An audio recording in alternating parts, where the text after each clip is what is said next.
अच्छा सुनो, सब्सक्राइब करते वक्त ना घंटी बजा देना ताकि जब मैं ऑनलाइन आऊँ। देहिया में तनिको हमरा जान नइखे, अब दिल में हमरा कोनो अरमान नइखे। मुस्कुराए खातिर तो दिन भर मुस्कुरातानी, लेकिन चेहरा पर असली मुस्कान नइखे।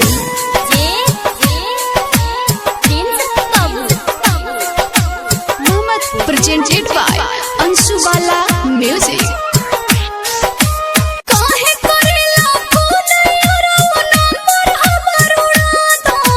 अरे हर जाई, तू वादा कइले रहलू कि ससुरा में जाएब तो बहुत तरह के बुलाएब और फोन से बतियाएब।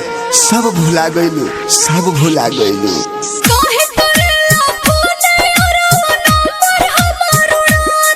दिन रात रोइले जहर अपना देवरे से भेजा दो। अब बात न करबू हमरा से तो तू ही मुआ दो।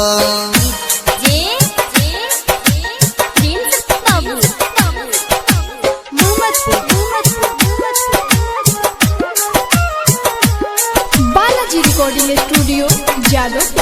Presented by Anshu Bala Music। जान जाई मोर भतरा जानू मार के हमके मुआ दी हो। जन्म जन्म के कहल वादा कैसे आज भुला दी हो। रिया खा के कहो तानी फोन करबो तो मर जाइबो।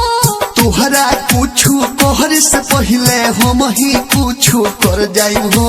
हो गई शादी सुना यारो हमरा के तू भुला दो। अरे कैसे भुला जाई हम तहरा के। अरे तोरा के हम जन्म जन्म तक प्यार करे के वादा कइले बनी, तारा संगे जिए मरे के वादा कइले बनी। वो हम कैसे भूल जाई, कैसे भूल जाई। हो गई शादी सुना यारो हमरा के तू भुला दो। दिन रात रोइले जहर अपना देवरे से भेजा दो। अब बात न करबू हमरा से तो तू ही मुआ दो।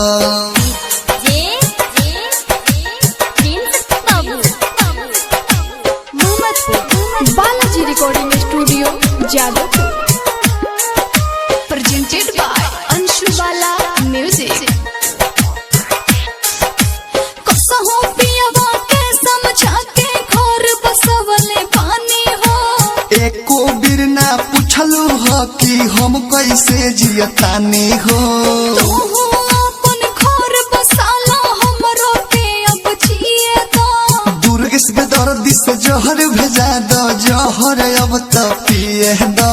याद विदेशी कसहो अपना दिलवा के समझा दो। याद विदेशी कसहो अपना दिल के तू समझा दो। दिन रात रोइले जहर अपना देवरे से भेजा दो। अब बात न करबू हमरा से तो तू ही मुआ दो। काहे करेला फोन यारो नंबर हमर उड़ा दो। काहे करेला फोन यारो नंबर हमर उड़ा दो। दिन रात रोइले जहर अपना देवरे से भेजा दो। अब बात न करबू हमरा से तो तू ही मुआ दो। Balaji recording studio Jadavpur. भर मुस्कुरातानी, लेकिन चेहरा पर असली मुस्कान नइखे।